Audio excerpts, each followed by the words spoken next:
Entramos hoy en la palabra del Señor y hoy vamos a hablar del libro El Evangelio según San Marcos.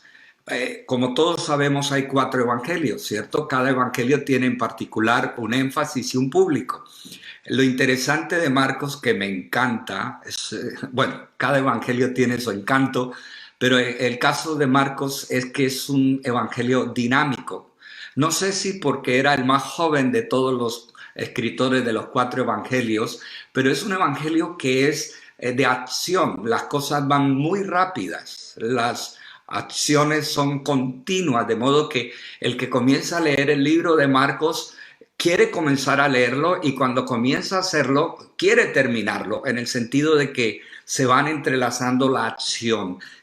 Tiene mucho movimiento y solamente tiene 16 capítulos. Hoy vamos a ver uno de los sucesos que nos narra Marcos con mucha vida, con mucho color, y es en el capítulo 2, del versículo 1 al versículo 12.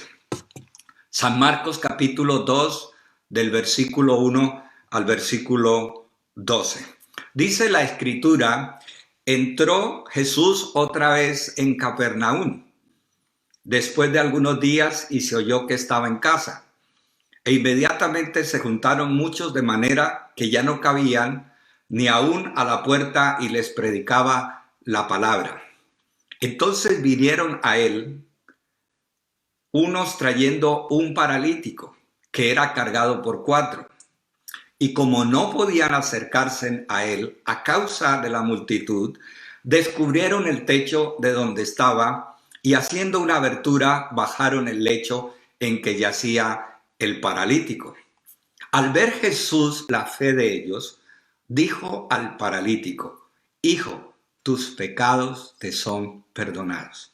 Estaban allí algunos de los escribas, los cuales cavilaban en sus corazones: ¿por qué habla este así?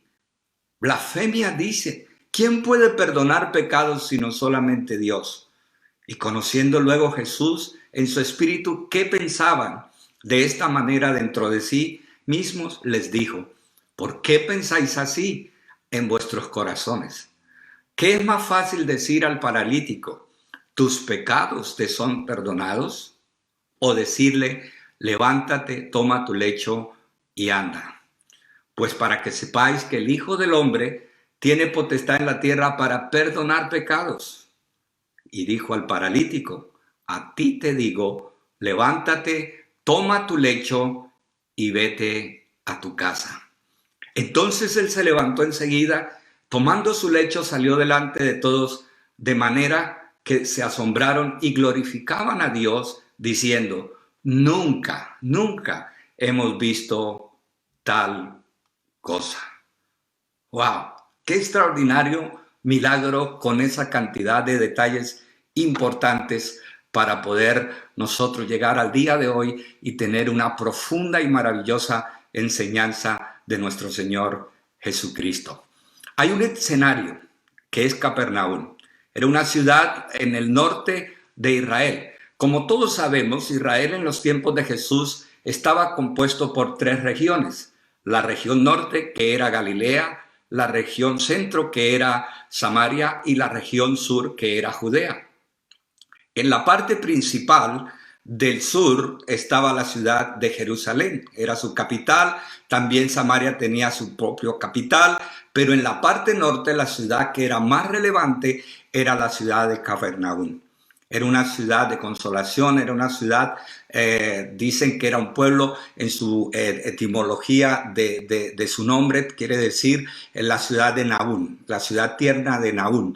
Era un lugar donde se había acogido mucha gente y entre otras cosas los pescadores, porque allí estaba justo el mar de Galilea. Dice la escritura que Jesús estaba en Capernaum, una ciudad donde sencillamente se constituyó.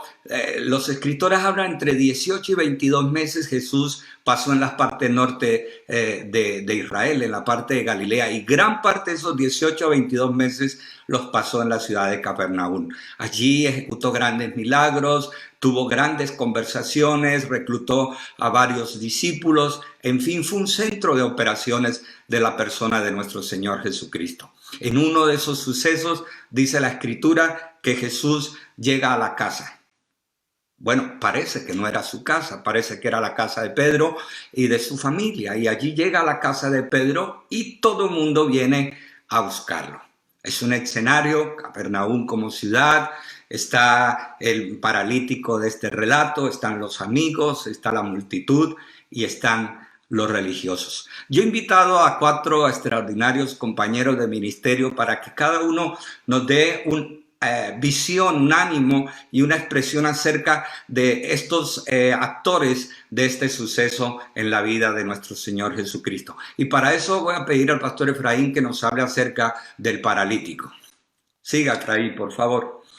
Sí, gracias, pastor. Qué buena base de historia y de visión, ¿no? Sobre la vida sobre el libro de Marcos y sobre este pasaje.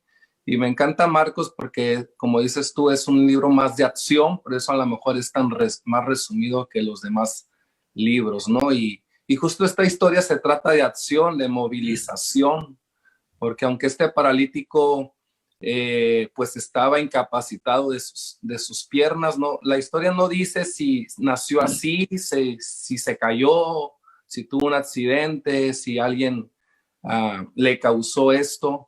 Lo que sí está claro es que era una parálisis que le impedía la movilización, moverse, accionar, ¿no? Él escuchaba de Jesús, el que sanaba.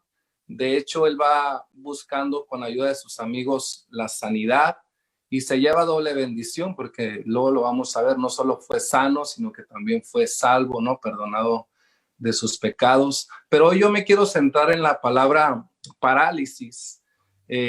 Fíjate lo que significa parálisis. Significa pérdida total o parcial de la capacidad de movimiento de una o más partes del cuerpo. Eso es parálisis. Es cuando hay una incapacidad de acción, una incapacidad de movimiento, ¿no? Y aunque él tenía una incapacidad física, pero no estaba incapacitado emocionalmente, por ejemplo, no estaba incapacitado en su forma de pensar y en sus ideas. De hecho, se deja ayudar por sus amigos. No estaba incapacitado por la fe, porque Jesús más adelante vamos a ver que exaltó su fe y la fe de sus amigos, ¿no? Y no que me quiero encerrar solo en la incapacidad física, porque tal vez tú no tengas ese problema físico, pero a veces sí estamos paralizados en nuestra alma, en nuestro corazón.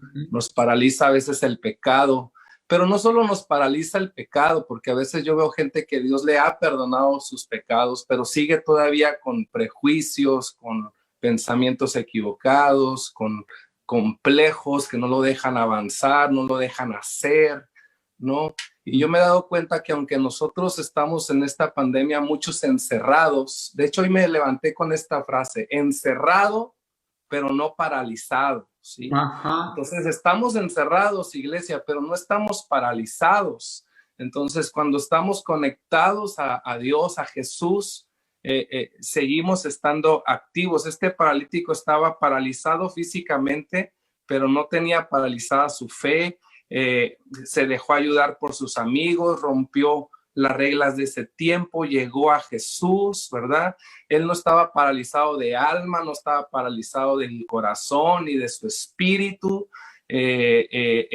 Estaba encerrado en una parálisis física, pero no estaba paralizado en su fe, ¿sí? Y esta situación no debe de paralizarnos en nuestra fe. Y para terminar, todos sabemos que si nos acercamos a la persona correcta, que es Jesús, Él nos va a sacar de estados emocionales y espirituales donde estamos inactivos. Esto nos puede traer tal vez tristeza, depresión, ansiedad, pero no podemos quedarnos en esos estados porque justamente todo eso impide la acción. Dios se está moviendo hoy, su espíritu se está moviendo hoy y debemos estar conectados, ¿no? Hace unos días alguien me preguntaba, ¿cómo puedes estar haciendo tanto desde casa?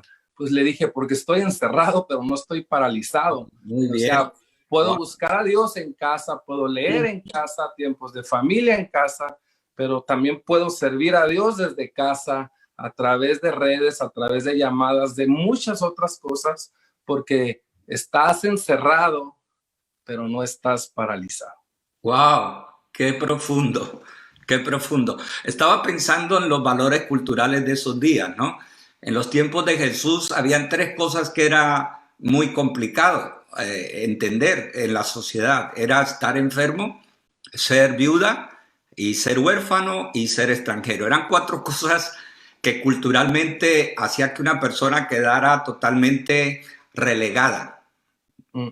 Muchas personas estaban en sectores, inclusive era particular que en esa época los enfermos de larga duración y de ese tipo de circunstancias eran puestos en un lugar particular, cierto tipo de enfermos. Los que tenían otro tipo de enfermedades estaban fuera de la ciudad, pero otros que sí podían estar en la ciudad pues eran puestos en lugares aparte, ¿no? Entonces, ser pobre, ser extranjero, ser enfermo, ser viuda, eran cosas que socialmente llevaba a las personas a quedar aislados y quizás también tenían su propia postración emocional, ¿no? Sentirse desplazados, sentirse apartados, ¿no? Entonces, el paralítico seguro que tenía cosas que estaban activas en él, pero también había muchas cosas que estaban totalmente detenidas en su vida.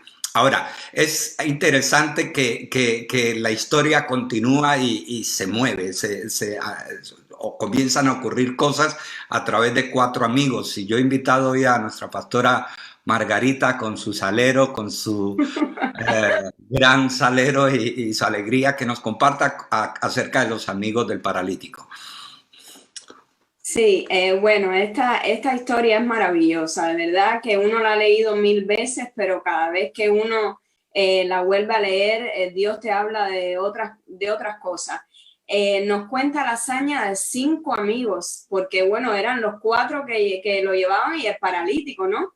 Y nos deja una enseñanza realmente incalculable. Estos 4 hombres, yo meditaba que podían haber ayudado a su amigo de muchas maneras, podían haberle comprado comida, podían haberle dado dinero, podían hacer muchas cosas buenas por su amigo, pero ellos querían algo mejor para su amigo, ellos querían lo mejor para él, y lo mejor para su amigo era la sanidad, era que fuera sano, que saliera de esa condición de parálisis. Y por eso es que lo llevaron a Jesús, por eso es que lo llevaron ante aquel que lo sana todo, que lo cambia todo, que no tiene límites para nada y que bendice en abundancia, ¿no? Pero ¿qué pasa? Que lo primero que ellos se encuentran cuando llegan es esa gran multitud que no los dejaba entrar, ¿entiendes? Eso es lo primero que ocurre en esta escena. Y claro, habían ahí 2 posibilidades. O ellos le decían a su amigo, mira mi amor, otro día será, tu bendición y tu salvación será otro día porque hoy es imposible entrar a esta casa. O ellos podían haber buscado una solución creativa para ayudar a su amigo, ¿no? Menos mal que a estos hombres se les ocurrió, se les encendió el bombillito y pensaron en una opción más innovadora, ¿no? Bueno, es bueno recordar en esta escena, ¿no?, que en los tiempos bíblicos las casas judías tenían las paredes de piedra y el techo, las casas eran planos, los techos eran planos, era una mezcla de barro y paja. Entonces, claro, ellos deciden hacerlo de esta manera. Ellos dicen, pues no podemos entrar por la puerta, pues vamos a meterlo por el techo, ¿no? Ya lo normal era entrar por la puerta, eso era lo normal, pero era imposible. Entonces ellos tuvieron que improvisar. Los amigos tuvieron que improvisar. Ellos deseaban tanto ayudar a su amigo necesitado que estaban dispuestos a enfrentar cualquier obstáculo. ¿Entiendes? Imaginemos esa escena. Yo leyendo el texto, yo me fui a ese lugar e imaginé la escena. Imagínense ustedes 4 hombres rompiendo el techo de una casa que no era la suya, rompiendo el techo de una casa que no era la suya para bajar a un hombre paralítico. esto que ya eso era muy complicado, era bastante complicado. Imaginemos esa escena por un momento, ¿no? Entonces yo pensaba, ¿por qué se atrevieron a hacer eso? ¿Por qué estos 4 amigos se atrevieron a hacer eso? Creo que a ellos les motivó la fe y el amor, ¿no? Estoy segura que les motivó el amor por su amigo. Y claro, esto impactó a Jesús, esto impactó muchísimo a Jesús. Entonces, aprendemos de esto que cuando nosotros ponemos nuestra fe en acción, la vida de nuestros amigos puede ser transformada, ¿no? Wow. Puede ser transformada cuando nosotros oramos por ellos, cuando nosotros los ayudamos en momentos de dificultad, cuando nosotros les servimos y somos amigos. Ya el simple hecho de ser amigos, ¿no? Hace muchos años me enseñaron una frase que dice, haz un amigo, sé un amigo y preséntale a tu mejor amigo, ¿no? Entonces, muchas veces vamos a tener que innovar en nuestra vida y más ahora en estos tiempos, ¿no? Muchas veces vamos a tener que ser intencionales y en ese momento nos puede ayudar a hacernos la pregunta, ¿qué obstáculo hay en mí para poder, para que mis amigos, la gente que está a mi alrededor, que no conocen a Jesús, le conozcan? ¿Qué obstáculo tengo que vencer en mí? Como así ellos tuvieron que vencer el obstáculo de que estaba el techo, de que no podían entrar por la puerta. ¿Acaso tengo que romper con mi comodidad? Puede ser un obstáculo. Puede ser un obstáculo mi comodidad, puede ser un obstáculo romper con mis rutinas, con mis horarios. No, yo tengo mi día a día planificado, yo me levanto, hago la comida, limpio mi casa, atiendo a los niños, tengo mis horarios establecidos y no tengo tiempo para más nada. Quizás tengo que romper con ese obstáculo en mi vida para poder influir y bendecir a alguien, ¿no? Quizás tengo que romper con la vergüenza del que dirán, porque hay personas que le cuesta menos, pero hay personas que les cuesta mucho, ¿no? Entonces quizás un obstáculo puede ser romper con la vergüenza, ¿no? Romper con lo establecido. Esto ha sido así, toda la vida se ha hecho así, toda la vida se ha hecho de esta manera, yo no puedo hacerla de otra, ¿no? A lo mejor eso también puede ser un obstáculo. Miren, yo meditando en esto, vino a mi mente una compañera de estudio cuando yo hice mi carrera. Cuando yo empecé mi carrera, enseguida me apegué a una muchacha que era maravillosa, pero esta muchacha era muy religiosa, no era cristiana, no conocía a Jesús, ¿no?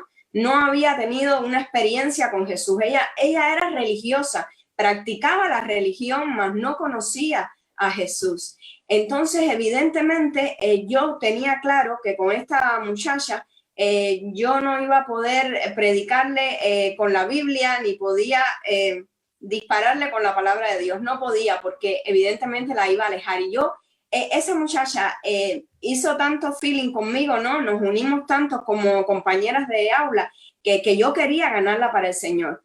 Y recuerdo que en ese tiempo, en mi iglesia ya me regalan un libro maravilloso. Y yo un día le digo, mira este libro que me han regalado. Ella ya tenía un hijo. El libro es de unas cartas que un padre le escribe a su hijo. Lógicamente un libro cristiano, pero hecho de esa manera. Son cartas de un padre a su hijo. Y le dije, oye, ¿por qué en los tiempos libres? Mira, no, tú lees un capítulo y yo leo otro. Y yo recuerdo, y ella me dijo, perfecto, perfecto. Y le dije, el libro está muy bonito. Me dijo, vamos a empezar, y empezamos. Cuando a ella le tocaba leer su capítulo, ella lloraba y no paraba de llorar. Yo recuerdo que a esa muchacha yo no le dije un versículo. Yo no le prediqué a ella jamás con la Biblia, nunca. Ella solo leía. Ella solo leía el libro. Ella leía un capítulo y yo leía otro capítulo. Y así hasta que terminamos el libro, cada vez que teníamos una oportunidad en el receso, al final del libro, esa muchacha se dio cuenta que lo que ella practicaba no le había valido, no le servía para acabar con el vacío que ella sentía adentro. Y ella sola hizo su decisión por el Señor y aceptó al Señor, y hasta hoy, y ama a Dios y es cristiana, ¿entiendes? Y eso a mí me enseñó tanto en ese tiempo, me enseñó tanto. Yo dije, Dios mío, es increíble cómo tú solo has obrado sin yo decirle nada, solamente ella leyendo el libro, ¿no? Qué bueno. Y hay mucha gente que conocemos que en nuestra vida que son paralíticos espirituales, ¿entiendes? Que son paralíticos espirituales así como nosotros lo éramos también, ¿no? Y el mejor tesoro que nosotros tenemos, el mejor regalo, el mayor regalo que podemos hacerle a esas personas es acercarnos a Jesús, es propiciar que ellos tengan un encuentro con Jesús, porque ¿de qué le vale al hombre ganar todo el mundo y perder su alma? ¿De qué le vale, no? Entonces yo pensaba, Señor, ojalá que todos tuviéramos esa clase de amigos y ojalá nosotros seamos siempre esa clase de amigos, ¿no? Entonces, bueno, eso era lo que yo quería compartir y... Muy bien, Margarita. Queda en el aire la pregunta, ¿no? ¿Cuántos amigos tenemos cerca de nosotros? ¿Y cuántas personas podemos llevar a Jesús? ¿Y cuántos de nosotros podemos ser esos buenos amigos que propiciamos los ambientes para que ellos conozcan a Jesús? Quizás en tu entorno la gente no va a leer la Biblia como tal en un libro.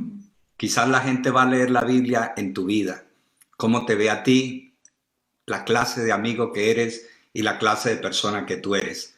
Recuerda, tú eres llamado y llamada para ser esos amigos que llevan a otros a Jesús. Amén. Bueno, en este escenario también hay otro ente protagonista y son las personas que habían en abundancia, la multitud. Y yo he invitado al pastor Azulman que nos comparta esa área acerca de la multitud. Gracias, Jimmy. La multitud dice que Jesús había sanado a un leproso allí en Galilea o en Capernaum y que él empezó a divulgarlo y a partir de entonces mucha gente seguía. De todas partes venían, pero la multitud es algo que a partir desde el principio, prácticamente todo el ministerio de Jesús estuvo continuamente acompañándolo. La multitud, bueno, todos sabemos lo que es multitud, ¿no? Pero es un grupo grande de gente, ¿no? A veces vemos un accidente y enseguida aparece gente de todas partes, ¿no? ¿Quién era esa multitud? Esa multitud era gente que venía de todas partes porque oían sanidades, oían milagros y querían ver, venían con necesidad, buscando realmente respuesta a su propia necesidad o a su propia enfermedad. También era gente que estaba curiosa, como la que he dicho, la de un accidente. También era gente que venía a mirar y a criticar, más bien, cómo se hacía, o a cuestionar cómo se hacían las cosas. Pero en esta historia, lo que me llamó la atención es que dice que los 4 amigos, como dijo Margarita, querían llevar a su amigo el paralítico, pero no podían llegar a Jesús por causa de la multitud, Entonces, lo primero que yo pensé fue en esta situación, esa cantidad de gente que estaba siguiendo a Jesús estaba impidiendo que estos amigos llegasen a Jesús. Y pensando quizás en nuestra situación, como dijo Margarita antes, pensando en nuestra situación me viene, por ejemplo, ahora mismo, ¿no? Que nos hemos encontrado de repente aislados todos, no podemos comunicarnos unos con otros y la capacidad de ser creativos en cuanto a utilizar los recursos de Internet y de todo esto que muchos han tenido que aprender a manejarse con eso, ¿no? Entre ellos yo misma. Pero también puede ser las tradiciones, las formas, las costumbres de una sociedad que a veces nos pueden ser un límite, no romper esa corriente de lo que hace todo el mundo, pueden ser un límite para poder manifestar o compartir, llevar a ese paralítico, a ese amigo, a Jesús, ¿no? Entonces, o quizás me vienen muchos países donde uno no puede ni siquiera hablar de la fe libremente. Claro. Entonces, eso es un poco la multitud, ¿no? Ambas cosas. Mucha gente alrededor de Jesús y con distintos contextos, pero al mismo tiempo también puede ser un impedimento para que uno pueda acceder a Jesús. Sí, muchas veces la sociedad, las multitudes como que marcan la conducta, ¿no? Y cuando alguien piensa diferente, pues es excomulgado socialmente, ¿no? Hay muchos temas controversiales y cuando la multitud va en una dirección y alguien piensa de pronto conforme Dios piensa o como dice la Biblia, pues la sociedad le restringe, la sociedad le aísla, la sociedad le condena, la sociedad le convierte en un paria. Entonces, la multitud viene a ser la que realmente necesita a Jesús y sin embargo también puede querer marcar la distancia de las personas con Cristo con su peso de opinión. Muy bien, pero había otro grupo de personas que estaban allí en ese escenario y eran los religiosos. Le he pedido al pastor Jaime que nos hable un poco de los religiosos. Muy buenas. Bueno, este pasaje es muy impresionante, es muy espectacular. Aquí vemos a Jesús como se ha hecho la estrella del momento, ¿no? Pero es una estrella un poco particular, porque él sanaba a los enfermos, echaba fuera a los demonios, pero ahora en un momento dado hace una cosa que quizás que no era lo más, digamos, popular, quizás en aquel momento, ¿no? Y es decir, cuando todo el mundo está esperando, venga, sí, sana, enfermo, sana, de repente él dice, hijo, tus pecados te son perdonados. ¡Pah! Dijo una cosa que quizás no era de eso, del estrellato ahí súper popular, ¿no? Dice, tus pecados te son perdonados. Entonces, claro, ahora, eso es lo que yo estaba estudiando y me veía unas cosas que me llaman la atención. Ahora, y quiero ser lo más breve posible, porque aquí podríamos hablar un montón, pero voy a intentar ser muy breve. Vemos aquí el tema ante esta situación de que Jesús dice, hijo, tus pecados te son perdonados, ahí vemos dos figuras opuestas. Una, los 4 amigos, que ellos se lanzaron, como decía Margarita, innovaron, rompieron paradigmas, fueron ahí. Y luego estaba el otro extremo, que eran los religiosos que decían, ¿quién es este que perdona pecados? Vamos a ver, yo en un principio también me decía yo, oye, pues la posición de los fariseos y los escribas, o sea, los religiosos y tal, tampoco es tan particular, porque dices, oye, aquí no vas a venir cualquiera a perdonar pecados y tal.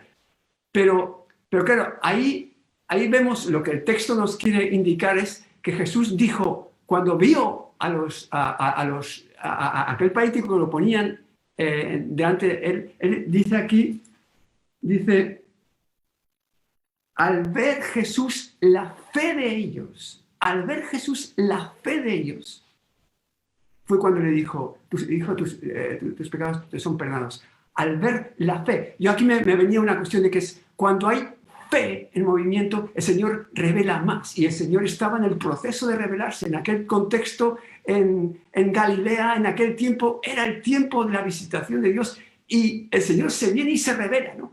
Y por otra parte, aquellos fariseos en principio no estaba mal, digamos, que digan, oye, aquí no cualquiera puede venir a perdonar pecados, pero el problema suyo, según se ve en el resto de las escrituras, es que tenían un conocimiento de las escrituras, y con eso una especie de situación de mundo, de cosmovisión, pero estaban anclados y paralizados en ello. Tenían su visión, su tradición, su cosa, y dicen, de aquí no me muevo. Y claro, eso es evidentemente un error, ¿no? Ahí faltaba la fe que tenían los amigos, que la fe es acción, es movimiento, como hicieron realmente los amigos, ¿no? Dicen, tenían amor y dijeron, mira, vamos a hacer lo que sea y ponemos nuestra fe en este hombre de Jesús, y aquello funcionó. Ellos habían estado abiertos a la revelación de Dios. Wow. Y luego, entonces, ¿cuál es la principal enseñanza que yo percibo en cuanto a estos fariseos, a los cuales que el Señor me ayude a no parecerme, ¿no? bueno, por una parte se interesaban por las cosas de Dios y yo quiero estudiar la palabra, yo quiero estar atento a ello, pero por otra parte que Dios me guarde de no anclarme en una posición, de una tradición en que no estoy abierto a que el Señor me dé más luz. Ajá. ¿No? Entonces, Ajá. el Señor que nos ayude. ¿Qué puede, como decía Marita también, qué puede paralizarme? Hay una palabra en todo este mensaje, es parálisis. Por una parte está el parálisis físico, el paralítico, pero está la parálisis moral, espiritual de los fariseos, ¿no? Entonces, que el Señor nos ayude, a no andar en ese pecado. Sí, se anclaron en su propia estructura mental y de pensamiento y no dieron lugar a que en ese ambiente hubiera algo diferente. Así son los religiosos, ni hacen ni dejan hacer, ¿no? Y están cuestionando, están señalando, pero no se abren a ver la obra maravillosa de Dios. Bien, a mí me corresponde una parte también hermosa de este relato y es cómo Jesús llevó toda esta situación. Primero hay que reconocer que Jesús estaba admirado por la fe de los amigos del paralítico. Estaba asombrado la creatividad. Dios se asombra cuando tú eres creativo, cuando eres creativa. A Dios le encanta que tú no te rindas a las primeras circunstancias, a los primeros inconvenientes. A Dios le encanta que tú desarrolles tu espíritu creativo para hacer cosas que nadie ha hecho. De modo que a Jesús le encantó la fe que tenían estos 4 amigos del paralítico. Otra cosa interesante en Jesús es que va como nos dice Álvaro cuando nos habla, él va a saco. O sea, va directo al paralítico y le dice, hijo, tus pecados te son perdonados. Alguien hubiera dicho, pero el Señor Jesús ni siquiera le preguntó cómo se llamaba, si tenía familia, en qué dirección vivía, cuál era el móvil. En fin, fue directo. Tus pecados te son perdonados.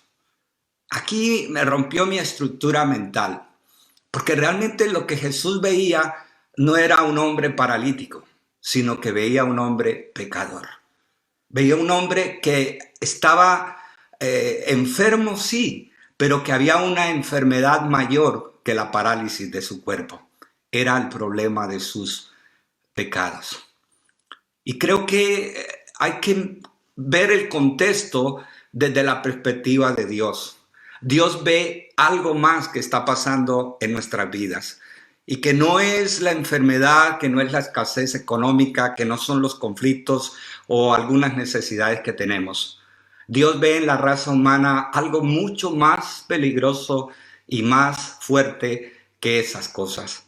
Dios ve que hay un problema mayor en nosotros los seres humanos y es el pecado. El pecado es más allá que un virus. Es una pandemia que tenemos todos los seres humanos, los ricos, los pobres, los grandes, los pequeños, los fuertes y los débiles. Toda la raza humana somos pecadores. El libro de Romanos dice, por cuanto todos pecaron, estamos destituidos de la gloria de Dios. La Escritura dice que no hay justo ni aún uno. El mayor problema de la humanidad hoy no es la pandemia del coronavirus. La mayor pandemia del ser humano de siempre es el pecado.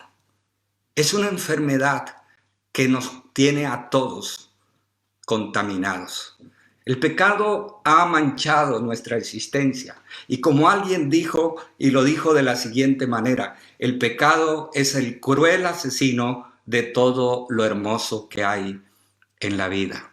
El pecado no solamente nos ha separado de Dios, el pecado no solamente ha distorsionado el propósito y el plan de Dios para la raza humana. El pecado no solamente ha generado el odio, ha generado la división, ha generado la enfermedad y también ha generado la muerte. El pecado no solamente ha hecho daño a toda la estructura del universo y a la creación perfecta que Dios hizo. El pecado ha contaminado todo el ser humano.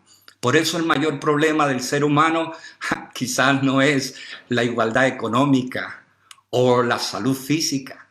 La mayor necesidad que tenemos como ser humano es el perdón de nuestros pecados. Yo quiero comentar algunos tópicos acerca de lo que es pecado.